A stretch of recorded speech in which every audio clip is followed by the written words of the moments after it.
तो क्या हाल है आप सबका। आज हम लोग इस वीडियो में एक ऐसे मूवी के बारे में बात करने जा रहे हैं जिसने हिंदुस्तान में तहलका मचा दिया है। मतलब ज्यादा नहीं पर थोड़ा बहुत मचा दिया है। अब मुझे नहीं पता कि इस मूवी ने आपकी जिंदगी में तहलका लाया है या नहीं, पर मुझे थोड़ी अच्छी लगी है ये। तो आओ यार इस तहलकों को मारते हैं डंडा और शुरू करते हैं अपना मिस्टेक वाला फंडा।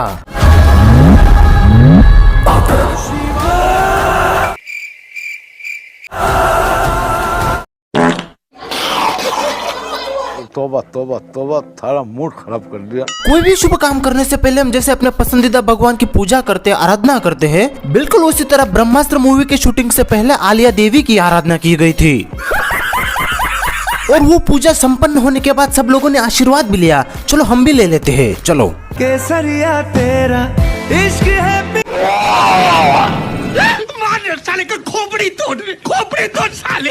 अब जब आशीर्वाद ही आलिया देवी ने दिया है तो उसमें बाधा आनी और गलतियां तो होनी ही थी। तो आओ यार जरा हम लोग उन गलतियों पे नजर डालते हैं। तो जब हमने मिस्टेक निकालने की जंग छेड़ी दी है तो चलो एक बढ़िया मिस्टेक के साथ शुरुआत करते हैं। अब ये सीन में दिखाया जाता है कि ये इनका आश्रम है और यहाँ पे इन सब का मानना है कि मोबाइल का नेटवर्क सिर्फ इसी नाव पे आता है और ये सब लोग नेटवर्क लेने के लिए यहाँ पे बैठते हैं। और ये बात बिल्कुल सही है क्योंकि अपने हीरो खुद इस नाव पे आकर नेटवर्क लेते हैं। तो मैं क्या बोल रहा हूँ, अगर ये प्रूव हो गया है कि इस पूरे आश्रम में इस नाव के अलावा कहीं पे भी नेटवर्क नहीं है, तो फिर अपने अमिताभ भैया अपने रूम में बैठ कर फिर रात को अपने लैपटॉप पे वीडियो अबे साले, मेरा मतलब है कि इंटरनेट कैसे चला सकते हैं। नहीं मतलब बात तो सही है ना। अगर पूरे आश्रम में सिर्फ इसी नाव पे नेटवर्क मिलता है तो अमिताभ भैया रूम में जाकर कैसे इंटरनेट चला सकते हैं। नहीं मतलब देखो ना, मुझे लगा कि बॉलीवुड वालों ने लोगों को चूतिया बनाने की सिलसिला बंद कर दिया है, पर नहीं, वो तो अब भी चल रहा है। नहीं बनाओ चूतिया, गजब बेइज्जती है। अब चलो देर हो रही है, हमें सिर्फ यही पे चूतिया नहीं आगे जाके भी बनना है। चलो ये भगवान क्या जुल्म है। अब ये वाला सीन देख लो। हमारे नागार्जुना भैया के पास भी एक अस्त्र है जिसका नाम है नंदिस्त्र। क्या बोला तूने? गलत बोला क्या मैंने? मेरा मतलब कि नंदी अस्त्र। अब ये अस्त्र की खासियत बताओ तो इनमें 1000 नंदियों की ताकत है। चलो ताकत को देख लेते हैं।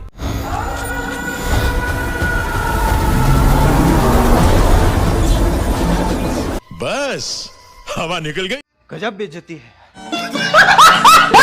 लो बन गए हम फिर से एक बार चूतिया। अब देखो जब हमारे नागार्जुना भैया और इस ट्रक की टक्कर होती है तो ये ट्रक पीछे से उठ जाता है। ये तुम सब लोगों ने देखा, पर अब मुझे क्या दिखा वो मैं बताता हूँ। अब मैं आपको बता देना चाहता हूँ कि इस ट्रक के पास भी एक अस्त्र है जिसका नाम है चूतियम अस्त्र, जो लोगों को चूतिया बनाती है। अब देखो ना, जब इस नंदी की और ट्रक की टक्कर भी नहीं हुई उससे पहले ही ट्रक ने पिछवाड़ा ऊपर कर दिया। नहीं मतलब इतनी क्या तूफानी करना ना कि समय से पहले ही पिछवाड़ा ऊपर कर देने का। अब मुझे नहीं लगता कि इसने खुद से अपना पिछवाड़ा ऊपर किया है। ओ ये देखो ये चीज है। अब मुझे पूरी बात समझ में आ गई। ट्रक ने खुद से नहीं, इस चीज की वजह से अपना पिछवाड़ा ऊपर किया है। नहीं मतलब देखो ना, इस चीज की वजह से ट्रक ने पिछवाड़ा ऊपर किया और हम तो बेचारे नागार्जुना भैया को दोष दे रहे थे।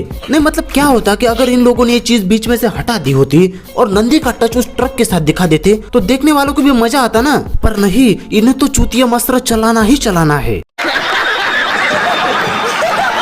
अब जब हमने पीछे 2 अस्त्रों के बारे में जान ही लिया तो चलो हम तीसरे अस्त्र के बारे में जान लेते हैं जिसका नाम है अग्नि अस्त्र। और यह हमारे रणवीर बाबा के पास है। अब ये इनका बचपना देखो। अब इनके पास तो यहाँ पे अग्नि अस्त्र है तो ये कुछ भी करेंगे। अब देखो ये नंगा नाच करने जंगल में चले गए हैं और आग के साथ खेल रहे हैं। साले का खोपड़ी तोड़ साले। और यहाँ पे आग तो बड़ी हरामी निकली और उससे भी ज्यादा ये जंगल साला जलता ही नहीं है। मैं मतलब मान लिया कि अग्नि अस्त्र अपने रणवीर बाबा के पास है तो वो नहीं जलते, मान लिया यहाँ तक ठीक है।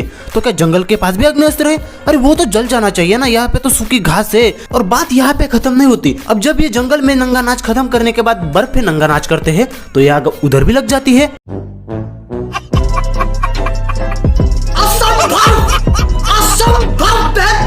नहीं मतलब आखिर ये आग है तो है कैसी ना, उधर जंगल जलाया और इधर बर्फ पे लग गई। नहीं मतलब कुछ समझाओ भाई। अब हमारे हिंदुस्तान में एक खासियत है, अगर कुछ भी हलचल हुई नहीं कि आजू बाजू के लोग अपने कैमरे में रिकॉर्ड करने लग जाते हैं। पर आलिया देवी और रणवीर बाबा के हिंदुस्तान में कुछ ऐसा होता ही नहीं है। अब यहाँ पे रणवीर बाबा आग की रस्सी बनाकर मछलियों को पकड़ रहे होते हैं। मजाक कर रहा हूँ, दिल पे मत ले लेना। अब जब यहाँ पे इनके हाथ पे आग आ ही जाती है तो ये आग का उजाला बहुत तेज होता है, मतलब लोगों को दिखाई देता है। पर जरा इनके आजू बाजू के लोगों को देखिए, इन्हें तो कुछ दिख ही नहीं रहा। अरे अरे अरे चल चल चल, वहाँ पे आग लगी है। अबे वहाँ पे आग थोड़ी ना लगी है। तो क्या हुआ है उधर?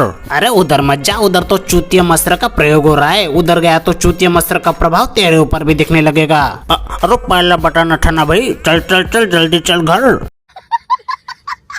अब हद पार करने वाली बात देख लीजिए। अब इनके पीछे ये नाव है, इस नाव में बहुत सारे लोग बैठे हैं और इस आग का उजाला तो उन पे पड़ा ही है, पर एक भी इंसान ने इनकी तरफ नजर उठा के भी नहीं देखा। इतने तेजस्वी लोग हैं हमारे पास। नहीं मतलब अगर हमारे यहाँ पे थोड़ी आग लग जाती है तो हम पूरे गांव को लेकर घूमते हैं, पर यहाँ पे एक भी इंसान नहीं चौंका कि चलो आग लगी बुझाने जाते हैं। वाह। और यहाँ तो रणवीर बाबा के पूरे हाथ में आग लग गई, फिर भी आलिया देवी देख रही है। न मतलब हमारे यहाँ की नारी होती ना तो इन्हें कप का धक्का देकर पानी में डुबा दिया होता, पर जरा इनकी एक्टिंग देखिए। शिवा तुम्हारा हाथ।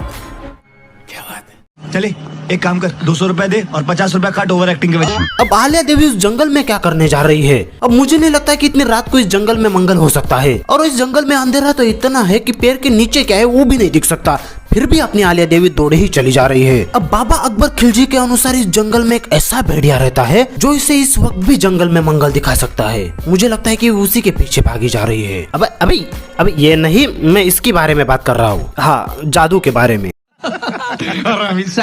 अब मुझे यह सीन देखने के बाद तो यही लग रहा था कि ये भी कांतारा की छोटी बहन ही है, क्योंकि उसमें भी वो जंगल में ही भागता फिरता रहता है और जैसे ही कांतारा में वो करता रहता है, बिल्कुल उसी तरह इस फिल्म में भी आलिया शिवा शिवा शिवा करके चिल्लाती ही रहती है। अब हमें फिर से एक बार इतिहास को दोहराना पड़ेगा, क्योंकि यहाँ पे जब ब्रह्मास्त्र जुड़ जाता है तो यहाँ पे एक भयानक आग का निर्माण होता है और वो आग सब कुछ जला सकती है, मतलब सब कुछ। अब चलो मान लेते हैं कि अपने रणवीर भैया के पास अग्नि अस्त्र था और उसकी वजह से वो जलता नहीं था, पर आलिया देवी का क्या? और ये आग की लपटें तो इतनी तेज है कि किसी के बाजू से भी निकल जाए ना तो वो भी जल के राख हो जाए। पर जरा आलिया को देखिए, उसे तो एक खरोच तक नहीं आई। मतलब सोचने वाली बात है ना, आग तो सिर्फ रणवीर को नहीं जला सकती पर उसके कपड़े जला सकती है, पर फिर भी आग ने उसके कपड़े नहीं जलाए। रणवीर को नहीं जला सकती पर जंगल को जला सकती है, फिर भी उसने जंगल को नहीं जलाया। और हद तो तब हो गई जब आलिया आग के इतने पास खड़ी रहकर भी नहीं जली। तो अब मुझे बताओ कि ये आग तो किसी को जलाती ही नहीं, तो इसे फिल्म में क्यों लिया गया है? पैसा बर्बाद पहनचोद। अब इस वीडियो में तो मैं यहीं पे रुकना चाहता हूँ, क्योंकि चूतिया मस्त्रा का प्रभाव तो मेरे ऊपर बढ़ता ही जा रहा है। अब आप लोग मुझे कमेंट करके बताएं कि आपके ऊपर इसका कितना प्रभाव पड़ा है। तो बस यार आज के लिए सिर्फ इतना ही। तो अगर आपको वीडियो पसंद आई है तो इसे लाइक कीजिए और इसी तरह के वीडियो देखने के लिए चैनल को सब्सक्राइब कीजिए। वीडियो के नीचे जो लाल वाला सब्सक्राइब बटन है उसे दबाकर काला कर दीजिए और उसके बाजू में जो घंटा है उसे भी दबाकर ऑल कर लीजिए, ताकि अगला वाला वीडियो आए तो सबसे पहले आपको देखने मिले। और हाँ, वो जादू को कौन सा अस्त्र मिलना चाहिए वो जरा कमेंट में बता के जाइएगा। हाँ।